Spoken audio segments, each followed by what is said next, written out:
woke up during surgery. No. I did, and I remember, and that's the thing. I remember. Oh fuck.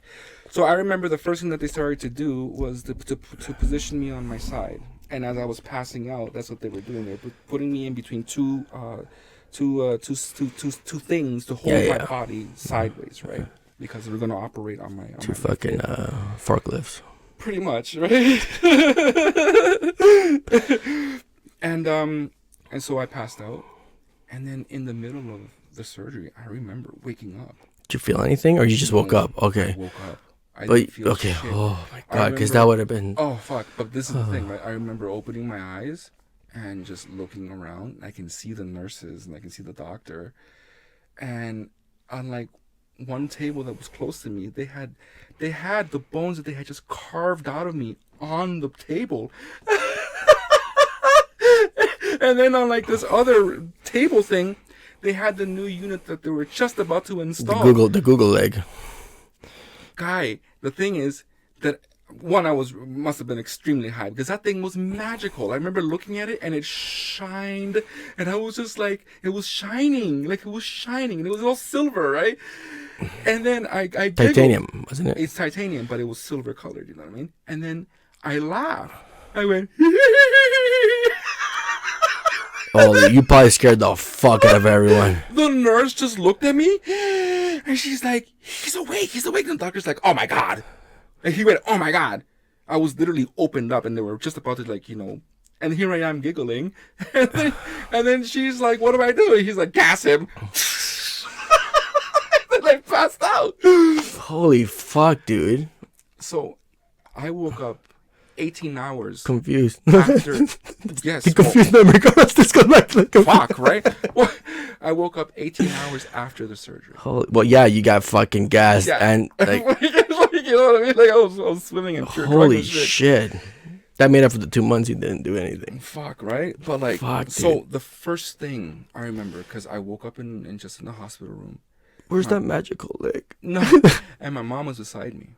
But she was just passed out. She was asleep, right? I hope this is the fucking Terminator story. Hey, no. Hang on. So, I remember just opening my eyes and expecting that pain that was there for 5 fucking years, that throbbing, and I was waiting for it, and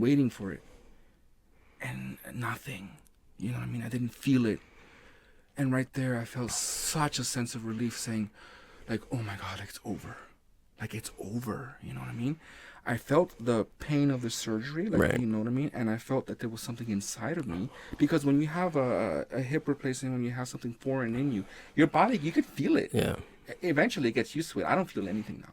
You know what I mean? The only time that I feel is when I'm extremely tired and I haven't slept for 4 fucking days. That's when I can feel the metal. Do you feel it cold? Like when it gets really cold? I do get colder. You know what I mean? And this leg does get colder. But do you feel it like No, I don't. Or your body temperature just kind of. No, you know what it feels like? It feels like it's burning on the inside. You know what I mean? And that's how I know that the metal is actually fucking cold itself, right? Because it feels like it's burning. It's weird. So it's a weird sensation. It's pain, but it's not like it's just like winter's coming, Carlos. It's been snowing for like 2 months. And then you try to make those people. Oh yeah, my hip. It's winter's coming. It's been here for 2 months already. Right. But just that sense of relief, and it was like so just man. Just thinking about it was just like like it's over, like it's over. Like I'm not gonna ever feel that throbbing. And the thing is, it wasn't just throbbing in the general area. It pulsated through my entire fucking body. Like I've broken an elbow and stumped a toe on fucking Lego. Dude, I can only imagine how you feel. Like it fuck. And then it was just like, I can feel the surgical pain and stuff like that, but then I was just like, like it's over. How long was that recovery? My recovery was 2 months, but that's because I pushed it. Because you're a bestia. Yeah, I pushed it. The doctor was like, it's going to take you 46 months. And I was like, fuck that. Like, no, bro. 3 months after my surgery, I was dancing in that fucking Vice video, throwing myself on the floor. As long as like it was healed, right? Like, it was healed. It was completely healed. And the doctor was like, well, you do heal fast. You know what I mean? Because he's like, the things, once they took out the staples. Holy fuck, are you Wolverine? No, I wish I was. Trust me. Imagine they just put an adamantium in your fucking That's body. amazing. You imagine? That's what you're like. Well, that's a fucked up memory. Yeah, but waking up during surgery, that's fucked up. Yeah, but this is where all that went. You know. Yeah, no, that's fucked up though. Like that's. Dude, I'm fucking scared of waking up at the dentist. Oh, you go under? I don't even bother. Dude, I'm a fucking bitch, dude. I'm going under, like, but like I don't want to feel anything, like numb my fucking face, like. Well, yeah, they numb me, but I'm like fucking awake during the whole. Yeah, no, like no, but like if they would have to like do anything crazy in there, like no, you're putting me to sleep. I don't give a fuck if it's $600 for a guy to come here with a fucking little tube. When they remove my wisdom teeth, okay, I guess my fucking head is just so big, and then my bone structure is just so fucking just so strong that I wasn't under. I was wide awake. I didn't feel shit, but the dentist was in there, and he was just like basically going. Yeah. No, okay, so I got so one of them like I cracked. One of my so they just we broke it in half and they pulled it out. And then the other side, he's like, well, we have to take out the other side, even though the other side was fine.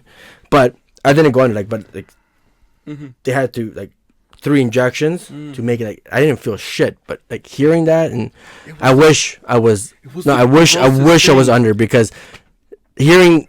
Yeah. Oh. And then, but, literally, what you saw is what I saw. I mean, just go... Yeah. Yeah. But the thing is, for me, so he was having trouble. He had to get the other practitioner to come in, and they were both doing No. And I'm thinking, with my mouth open, going, what the fuck is happening? These two people are there just fucking struggling. And I'm like, Jesus Christ. Why do I have to be like this? Fuck, see, at least I have bad luck with cars. You just suck at anything that has to do with hospital beds or fucking beds and shit. It was disgusting.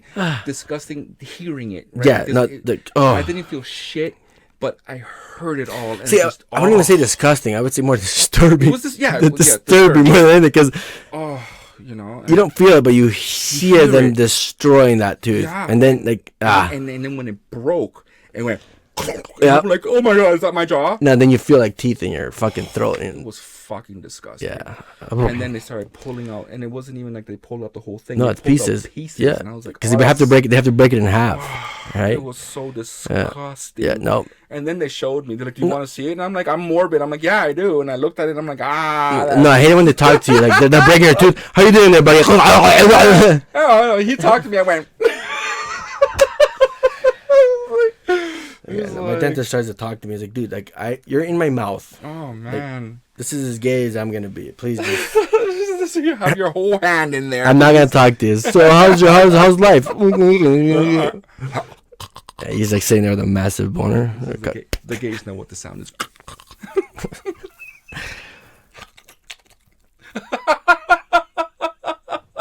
Sorry. That concludes well, fuck. But yeah, so relief.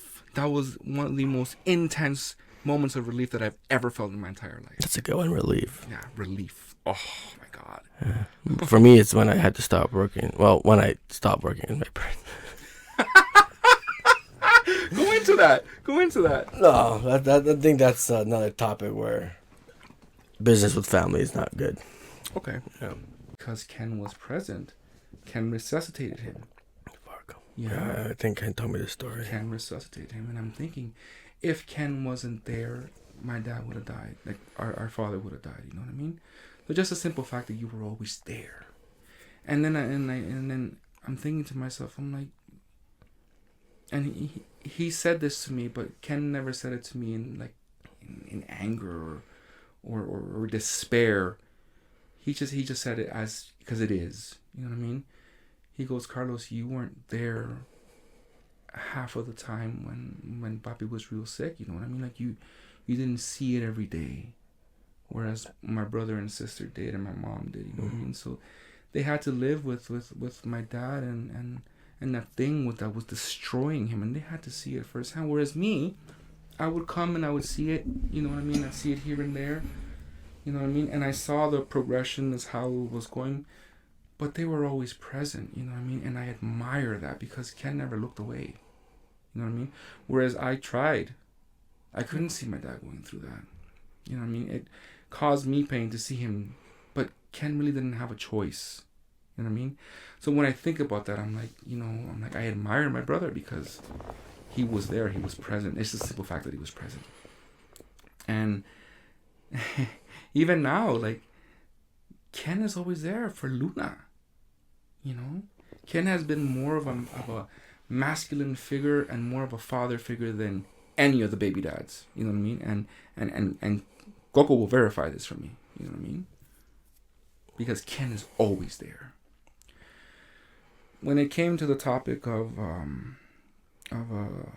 getting Luna baptized, my mom was quick to say, "Oh, Carlos should be the godfather."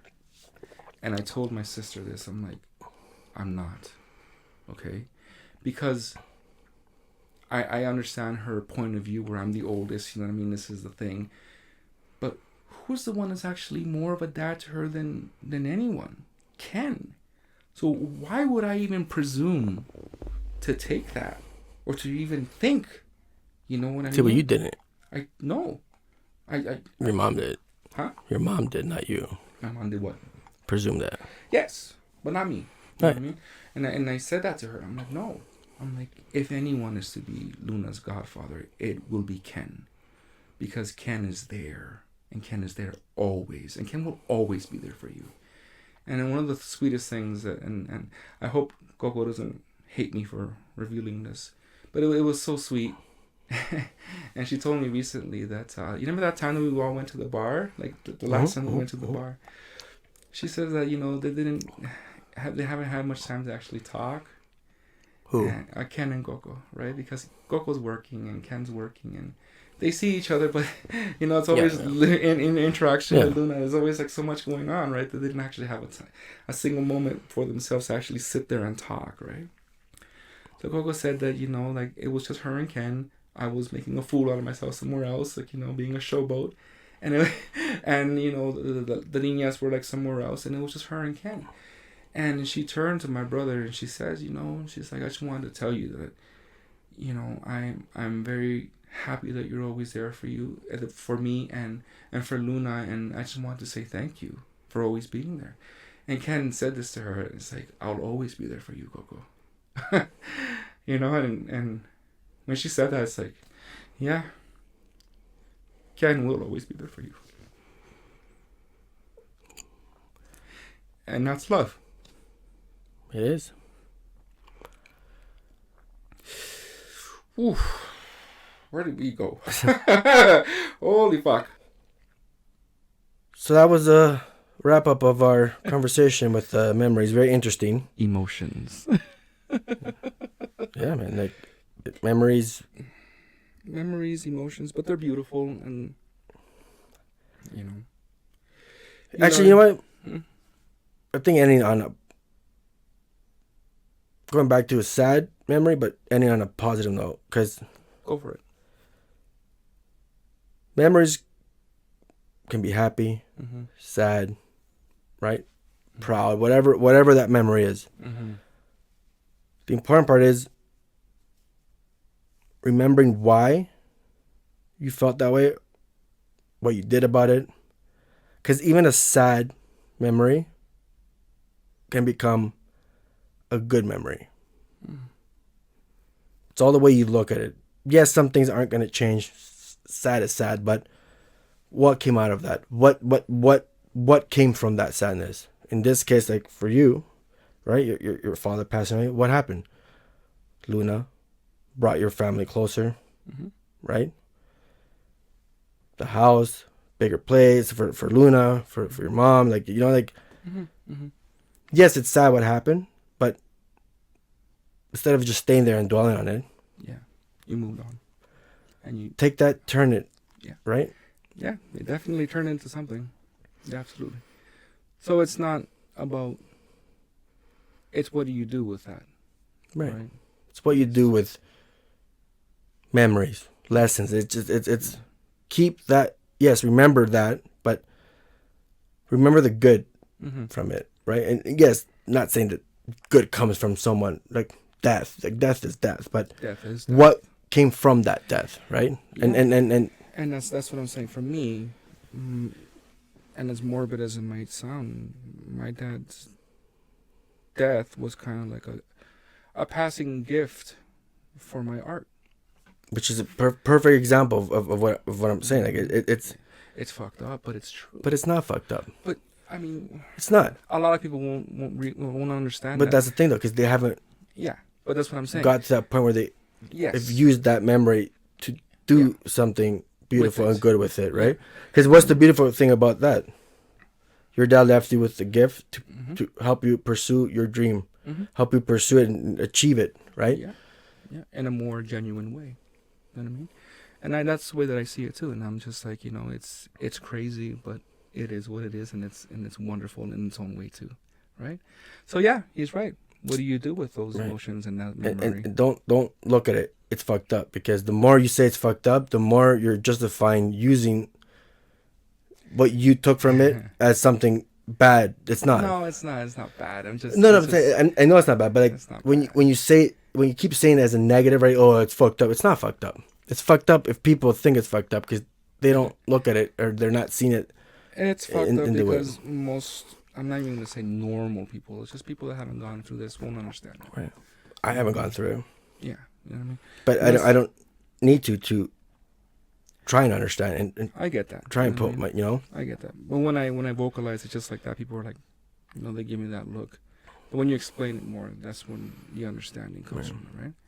So yeah. So this was a lovely and very deep personal conversation, and now you guys, I think, will know us a lot more. We're not just a bunch of racist people. There's love in there somewhere. Yeah. Sort of. All in good taste. Well, thank you for joining us. This has been another episode of Pendejos with Marco and Carlos. The more you know.